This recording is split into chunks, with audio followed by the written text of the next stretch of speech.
This may be terrible video. I don't know about this angle. I probably did that too fast.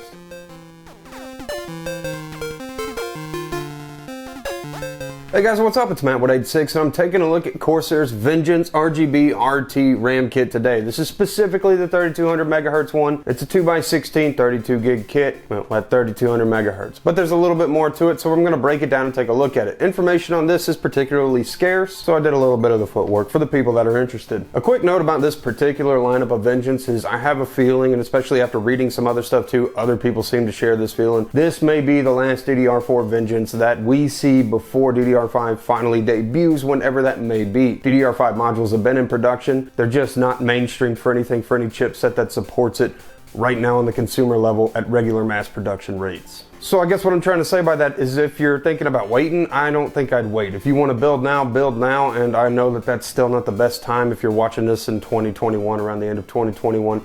Still not having the best time with market availability with certain things, which is causing a lot of people to delay in their buying process. But if you're looking to build right now and RAM is something you need, don't pass up on the DDR4 that's on the market now. Anyways, let's take a look at this, and I'm going to break it down in a couple sections. The first section may be totally skippable to you, but I wanted to do a little bit of the homework and get back with some people that would be interested in knowing this. So if you're not interested in what ICs are used on it, skip this section to the next section. Each one of the DIMMs is layered back-to-back format with 2 groups of 4 on each side. These ICs are back-to-back, and there's a total of 16 of them. That's a depth of 1 gigabyte, making them 16 gig sticks. The ICs that are used are SpecTech, and it's not just SpecTech, it's a newer SpecTech one that's a bin A grade, and they're about a 90 to 100, or at least boast on their own specifications, 90 to 100% refresh, utilizing a 1.2 voltage rating. The specific SpecTech ICs are this right here.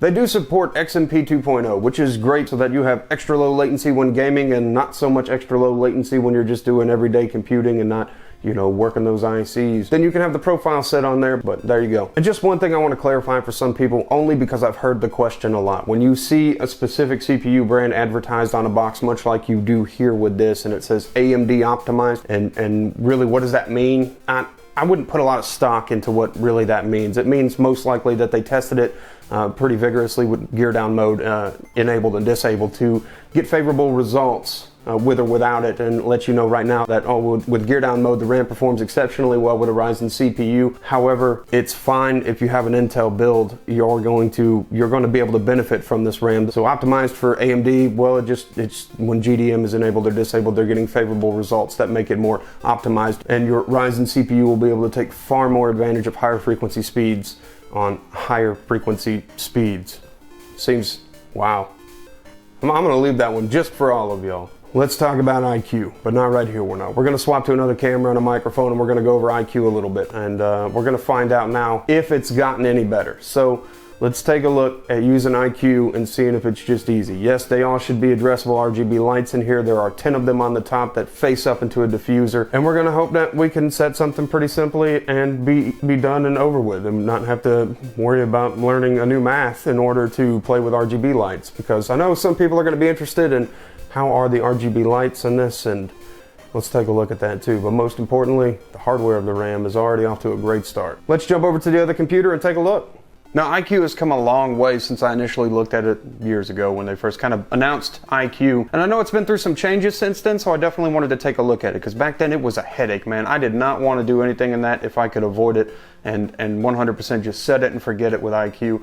But it's come a long way. Now, there's some things I wish they could do a little bit better or differently, but we'll quickly just go over iCUE real quick, because I know some people will be interested in how is iCUE. The dashboard is one of the neatest things to me, because under the dashboard we can set it to watch different fans inside the case. We can see package transmission, we can see load, and check the temperatures. Under the home page you have a couple of different preset selections over to the top left side that you can see here in the shot, as well as the monitored sensors at the bottom, which is just a smaller version of the dashboard. By clicking on the device in iCUE that you want set, so for instance, if we had a keyboard, if we had a mouse, if we had one of their headsets, we can click on all that and go in there and customize it. DIMM setup may be a good place to start so that you can orient and get familiar with where your DIMMs are, especially if you're running 4 sticks, or if you're running something that can run quad channel and you've got 8 sticks of RAM in there. It might be nice to know which one's which, so you set them up. Now here I've set it up to say that I'm in A2 and B2, which is where my RAM is set up inside the tower.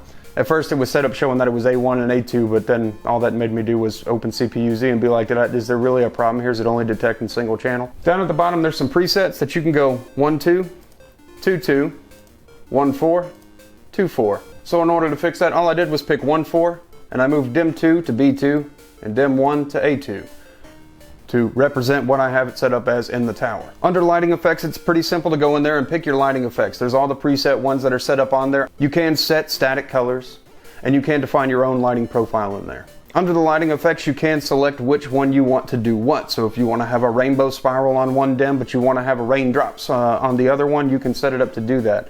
You can make different layered visor effects by doing this. You can change directions, and you can individually assign one of the 10 LEDs inside of the dim to do different things or be a different color. It's kind of neat. Anyways, that's a quick look at iCUE. It's come a long way. It's definitely not the pain I remember having to deal with, and I'm very, very thankful for that. And really, without going too deep, that's kind of in a nutshell it. Anyways, and as always, I hope this was somewhat helpful, and you guys have a great day, night, whatever it is. I'll see you in the next video that I do.